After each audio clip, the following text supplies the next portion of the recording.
This guy again. Don't worry, I can assure you guys that I don't have Tourette's. Banana salad! My distant third cousin twice removed as a chimpanzee, and we don't appreciate it. Well, apparently the vast majority of people in America didn't listen to my video yesterday. Racist!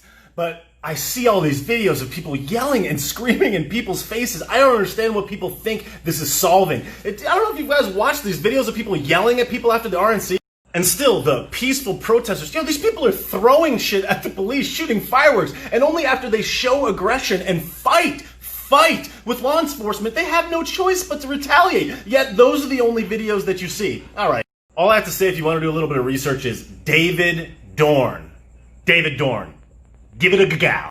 And again, I don't want to speculate because I haven't had the time to do all the research and I don't know the facts. I wasn't there, but more and more information is coming out about this Jacob Blake shooting, and it turns out he had a knife. I don't know if that changes anybody's opinion, but hey, whatever. But if you just read the headlines and you just read and listen to what's propagated by Big Boo, you're only going to see that he was unarmed. How is he unarmed? He was mostly unarmed. Okay.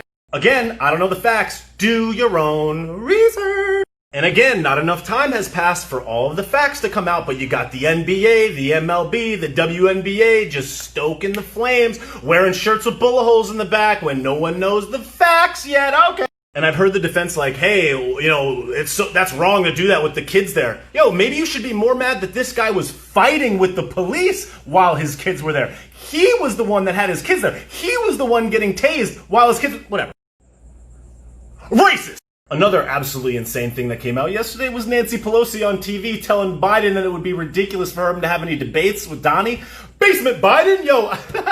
How are you going to say that he shouldn't even have a debate? You scared? Anyways, to play on my video yesterday about the psyop going on for your mind and all these news articles that are just stoking the flames of people that are uninformed and young and angry. They just see the headlines, they go out and they protest.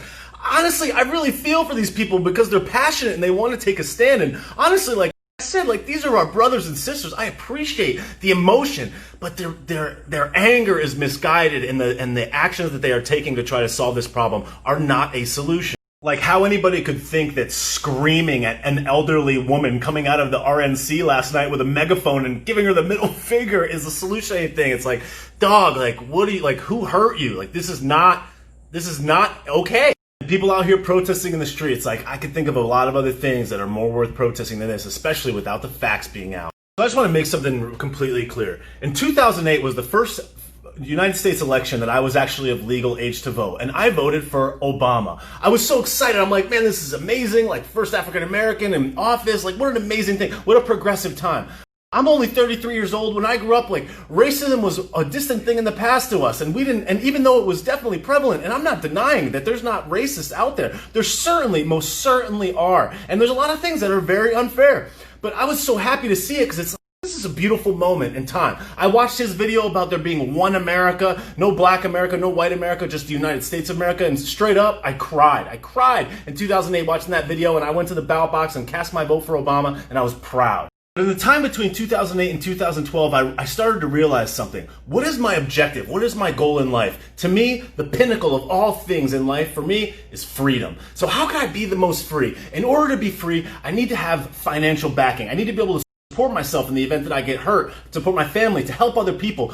You can't help the poor if you're one of them, Jay-Z. So I was like, I gotta figure out how to master the art of money. And I'm a meticulous mofo, so I was like, hey, I'm about to start doing crazy amounts of research. So I started looking into things like finances, the economy, money, where money comes from, how money has value. And I started going deep into the rabbit hole. In 2008, some friends of mine ran into Luke Rukowski of wearechange.org. Check him out. Guy is the man, a patriot. Fucking patriot. And he was talking about 9/11 truth. And I started going deep into the 9/11, into the conspiracies, into Alex Jones, and way deep down the rabbit hole. And I was like, I have to try to figure out what is the truth here. So I started just consuming everything, the left, the right, the deep, the things that seem crazy, the conspiracies, and all the things that the mainstream said was okay. And I just started doing my own research and drawing my own conclusions. After about 4 years of that, it was almost 2012, and I started realizing that Ron Paul and his thoughts about the economy, the free market, and me as a small business owner and a person that wanted to be a small business owner,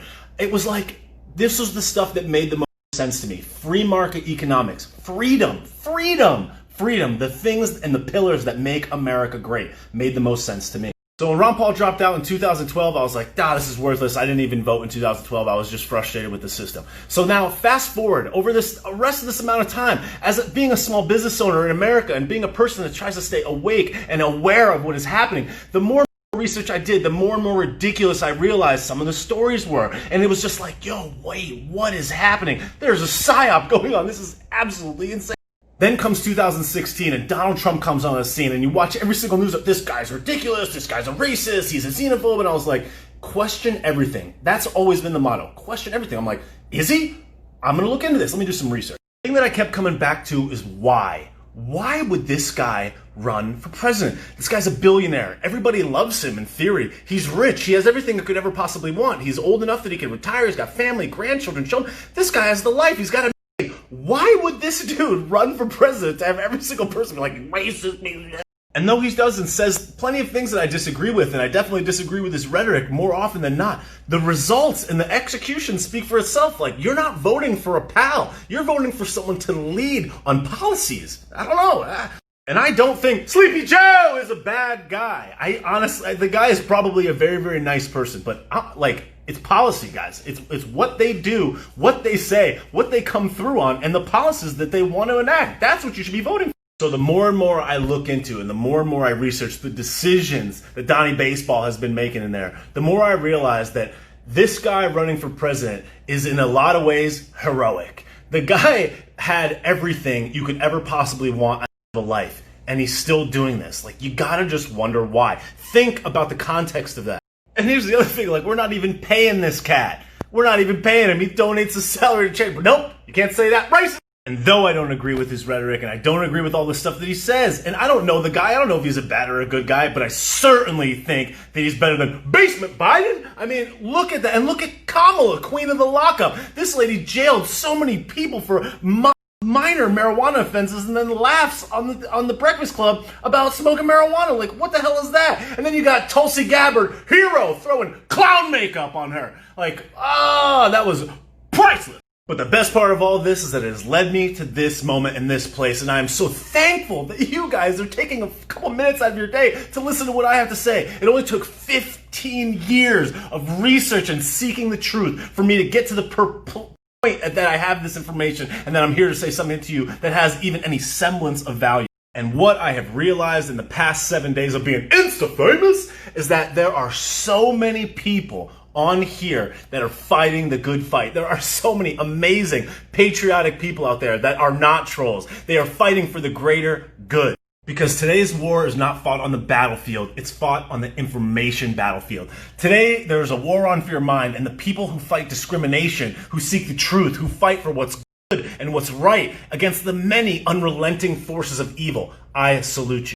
I salute the good police officers. I salute the veterans. Oh my God, like imagine what it must take to be willing to sacrifice your life and your safety to go and defend and help other people. And I salute the business owners that put life and limb on the line, that put their money up, that work so hard to provide products and services to all of us. These are the hardest working people. These are the promise of America. One of the most amazing things about America is freedom of speech, something that is not shared to the same degree by any other nation in the world. We are American, and we have a great opportunity to do so many things for the greater good, support causes that really matter, and lead the entire world and humanity towards better things. It's something we have always strived to do. And just like people, just like our brothers and sisters, nobody is perfect all the time. But man, if we haven't done a tremendous amount of good in the world. It's not left, it's not right, it's not Republican, it's not Democrat, it's fighting for good. This is our time, this is our opportunity. We are all online. We all have the ability to broadcast worldwide. We all have a voice now. It's more than evident and obvious out there. What are you gonna do with your voice? What I'm going to do is do my absolute very best to communicate with you what I try to figure out through research and experience, what is true and what is good. And I'm going to try to make it funny so it's worth it for you to listen to it. That's what I'm going to do. And the more I connect with people, these patriotic people, the more I realize that they're fighting for children, for people that are being sex trafficked, for all of these kids that are being abused. That is what's worth fighting for. That's what we should be protesting in the street about, not this other shit that we don't even know the details about yet. There are so many insane things happening out there, and evil is not going to sleep. You guys, we got to be out there fighting for good. And really, true good that we research, and we got to defend the people that are defenseless. U.S. Marshals found 39 missing and exploited children in Georgia yesterday. And what's on the news? Not really that. Come on, guys. So I'm gonna propose a challenge to you guys. Next time you see a BLM protester or people rioting in the street or people burning things to the ground, I want you to walk into the middle of that protest and hit them with a bobby stick. People are smashing and burning and looting and yelling, and you just walk in there like, oh my God, if I see a video like that, I would lose my shit. People are like, Bobby step! Just, oh my God. I would die if I saw that. Oh my God.